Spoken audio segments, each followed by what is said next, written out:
I know I've talked about gems quite a bit before in previous videos, and I'll probably be repeating some of the things that I've said before, but the goal of these videos is to cover everything related to the topic in one place, and gems are like the highlight of this campaign, so we'll probably be recapping a lot in this video. So if you've already watched the gem section on this theory, then feel free to skip to this timestamp unless you want a refresher. Now in the last episode, we talked about the radiation and how it corrupts the minds of brawlers, causing them to become twisted and violent, and now Starpark is attempting to spread this radiation via food and inhalation. But when it comes into contact with a robot, it seems to have a different effect. The object comes alive, like 8-bit evolving when coming into contact with the green gas in its dream, and the Bruce had in the investor video, which probably became conscious even after they attempted to put lead paint onto its endoskeleton, with the lead being known for its ability to protect from radiation. But in the CCTV cameras, we're told a new story, not just about radiation and showdown smoke, but about something deep within the minds, which never should have been brought out. Something which has wreaked havoc on this world for the past 28 years or more. So without any more delay, let's get to the bottom of this and below, because today we're going to be talking about the gems. Let's start off small, literally, with one of the tiniest brawlers in the game, Eve, who is heavily linked to the biodome season. When she crashes through the ceiling, she's captured by B, who takes a sample of some sort of fluid from her ship. But when the flea escapes, her tractor beam accidentally grabs a vial of the sample, causing it to corrupt a larger pool of liquid, and contaminate the entire biodome with a wave of corruption, mutating all the brawlers that weren't lucky enough to escape contact with it. And of course, this isn't the only place we see a purple substance mutate several of the brawlers, because in the Summer of Monsters animation, what do we see? Jackie, Tick, and Bee mining in the gem mines before purple crystals become unstable and cause them to directly turn into a trio of mutant kaiju, and I don't think that's coincidence. I believe the substance which has infected the biodome is the same thing that the gems are made of, but specifically, what are the samples? Well, we're told by a clipboard next to the samples in game that it's alien DNA. Morse codes have always been directly linked to the lore, and this is no different. And sure, it may seem obvious since Eve's an alien and her DNA is what was extracted, but I don't think it was just her DNA. If we think back in history, many plagues have been brought by parasites, like the Black Plague, but unfun fact, the Black Death wasn't spread by rats. It was spread by the fleas that were carried on the backs of rats, which acted as hosts that carried germs from one organism to another. And what does Rancher tell us? Well, here's what I do know for facts. You change one letter in gems, and you get germs. Gems are germs, which he iterates several times within his rant, and not just any germ, some sort of virus carried by an alien flea, aka alien DNA.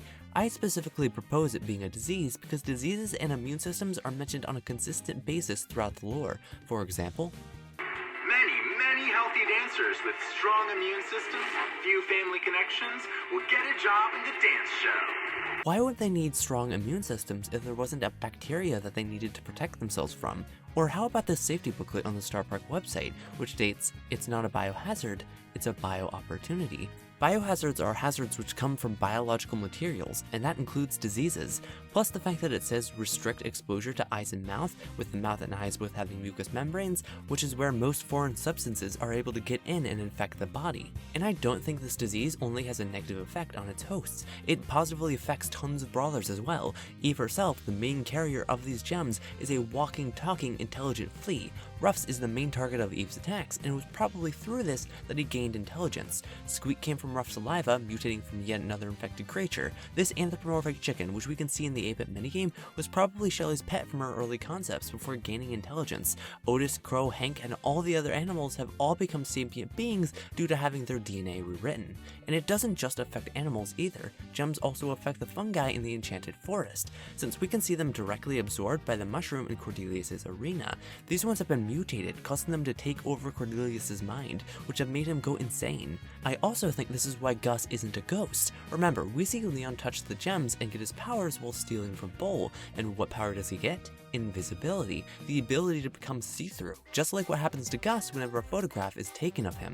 People's bodies get twisted in ironic ways that depend on their gimmicks. Gus got ghostly powers because he's interested in everything supernatural. It's why he looks like one. Starpark isn't trying to cover it up, he really is just a kid. A kid who has the ability to summon spirits, but still, just a kid.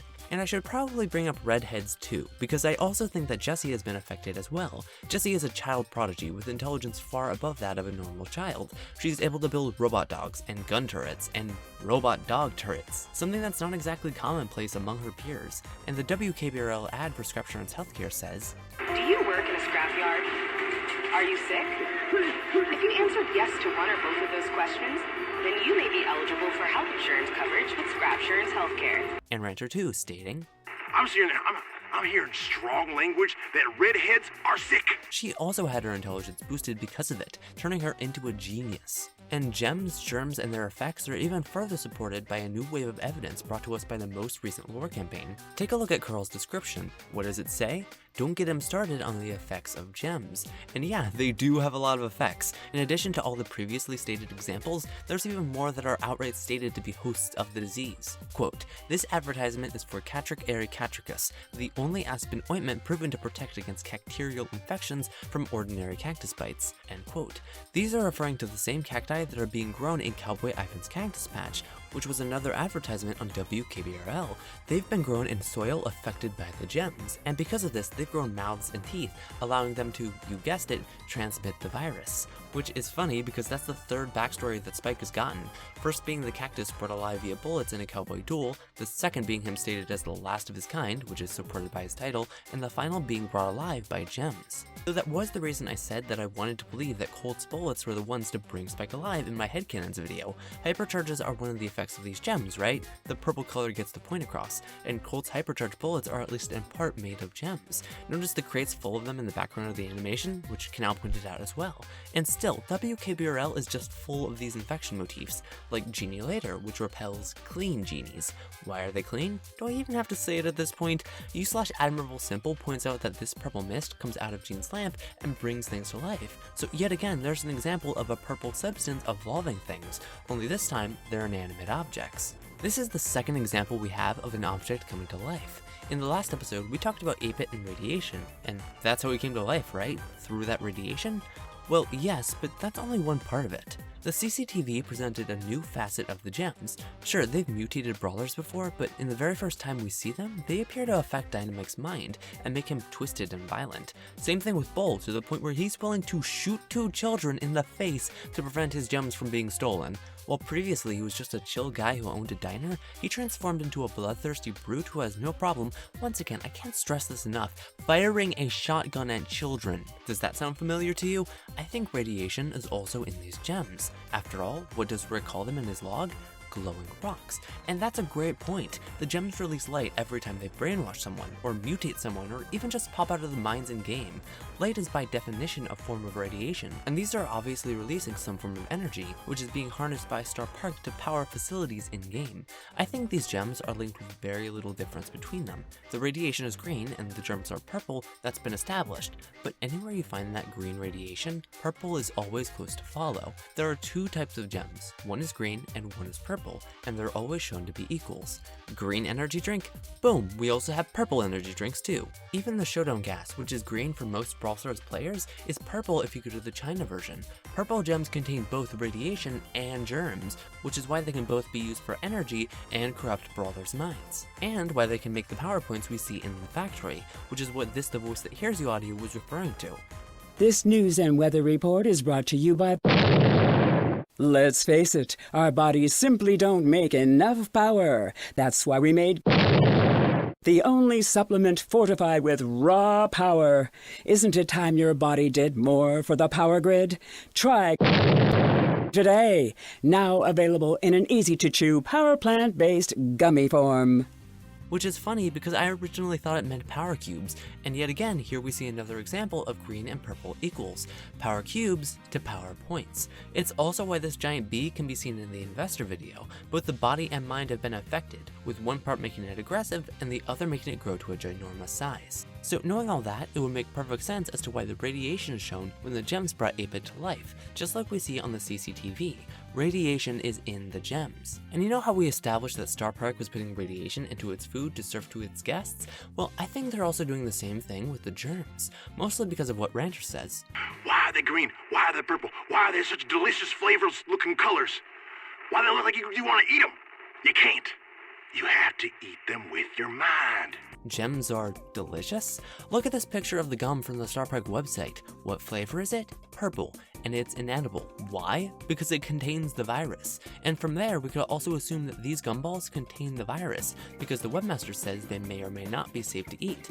Though I'd give it a 50-50 chance since we don't see any purple gumballs, and the webmaster also seems unsure. Though it's not like Star Park cares about contaminated food, like the chocolate bar, which contains tangy nightshade. And while red berries are typically safe to eat, knowing Star Park, they used everything except those and created a deadly concoction, which is why the bar only has one bite taken out of it. And finally, we also have the cease and desist letter to Ray that talks about all the things that Star Park is definitely not doing, which includes the phrase, "For the express purpose of jubilant children and well-fed adults, for and by SP Corporation." Kinda a strange choice, isn't it? But they clearly want to show that food is an essential part of the whole thing. Still, it's now obvious that Star Park has been turning the virus into a method of perfecting Brawler's strength, and maybe, after extracting the alien DNA inside, we're left with just the radiation. Unless the entire gem is used up in the process, but that's still unknown. But theorizing about the green gems is more difficult, since we never see them in-game outside the shop. They're not in the Megapic factory, and they're not in the gem mines, which doesn't leave us a lot to work with.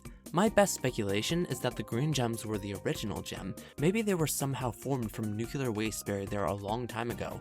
A while back, I said that the virus may feed off the radiation, and I think that possibility is still valid. Maybe this infection was only recently introduced to the park shortly before the CCTV campaign, and the green gems got turned into purple ones. The reason I bring that up is because it feels like this is the first ever interaction with a toxicity. For one, we see no sentient robots before the second archive tape. No evil brawlers, no green gas or anthropomorphic animals. People are coming and going, leaving the place you'll never want to leave, which is a direct inconsistency with the park in the investor video. We even see the gem mines bringing up purple gems in bags, which shouldn't be happening because the investor video happened somewhere between the 1950s to the 1970s. We can tell that just by the video quality and how it's based off of Disney World from the same era, but they only found the crystals after 1995, so why is this not lining up? Well, there are two possibilities. One is that there are multiple parks, and this is the first time we're getting a storyline that dives into a second one. Gamba was the first one to propose the idea, and this may be the case, that all these star parks aren't really owned by a single corporation, but are more of a series of canon events that occur in each one. And the second possibility is that this is the simulation, and it's just entirely detached from the investor video's reality. They're similar, but not the same thing, so it can have a totally different history without having plot inconsistencies, which is a great way of patching up any plot holes. This is supported mostly by glitches like these. And it also explains the glitching brawlers in-game. It wouldn't make sense for them to be glitching out unless they were in some sort of technology or simulation, which is exactly what we see here. But with that note, we can conclude that the green gems contain radiation, and the purple gems contain both radiation and an alien virus. And through a series of unfortunate disasters, they gave every brawler in the game their current identities, and when they come into contact with a machine or object, they have a chance of bringing it to life, which is why the investor video says they domesticate robots, with domestication being the taming of wild creatures. Star Park also puts these toxic substances into its food to contaminate guests, and have been using them to power their facilities and create power points and hypercharges to strengthen brawlers. But of course, we're not even close to covering all the evidence relating to Star Park, so make sure to tune into the next episode, where we'll be answering more and more burning questions as to what exactly is going on behind Star Park. But until then, remember to always question reality, and make sure to have a day as bright as the stars.